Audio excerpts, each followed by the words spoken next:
I'm talking to you from a parking lot, and I know that you don't listen to my channel for the stunning visuals or the polished content. Because in fact, I don't edit any. I don't edit any. See, this is going to be in this video. I don't edit any of my videos, my narrated videos. Um, I just talk. I try to talk in this normal voice that I talk as I would in a regular conversation. I don't do anything fancy.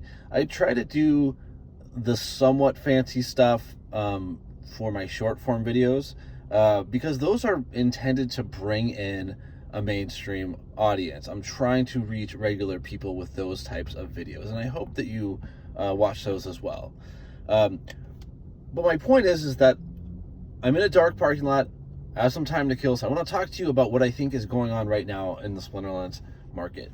My last video, I spoke about were we at a capitulation stage? And what I had said was that we were starting to get there because we could see people start getting a little nervous.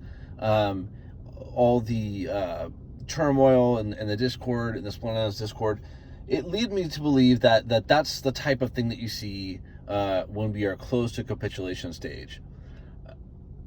But now I think we're at capitulation.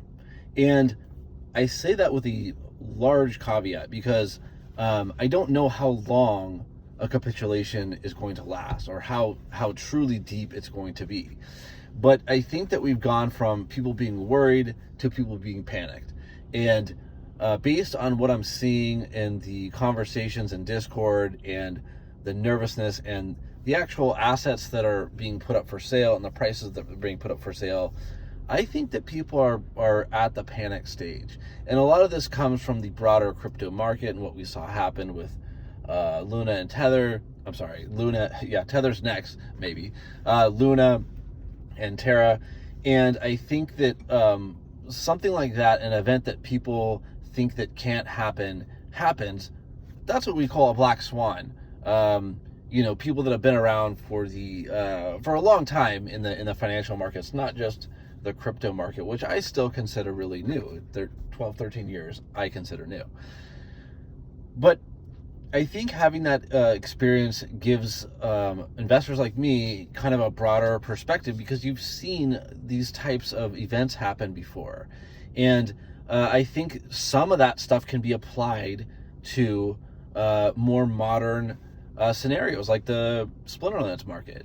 And when I see people dumping their assets and I see people actually just the anger, the fighting with each other and all of these things that happen in Discord and I'm using Discord as an example a lot because it's kind of a real-time feedback where you can get information about the sentiment players have. And when I see players spending their energy, getting angry at each other and arguing about stuff over and over again, more intensely than usual, because there's always some of that going on, that's not the type of thing that happens in a frothy bull market. I mean, sure, you get disagreements and people argue with each other about stuff no matter what the market is, but you really see people just furious at each other during these times. When times are really good, people have other things to think about and they're just not as anxious. And I understand why you would be anxious in a market like this. But it happens a lot less when we're at the top, I can tell you.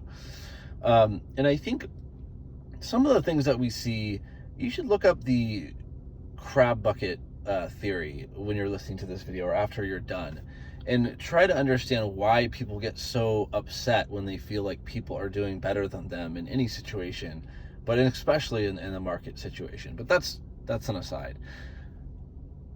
The reason that I think that we are in the middle of the capitulation now, not just coming up to it or getting close, is because of people's total loss of faith in the game. Because that's what I'm talking right now is this microcosm, this ecosystem of Splinterlands.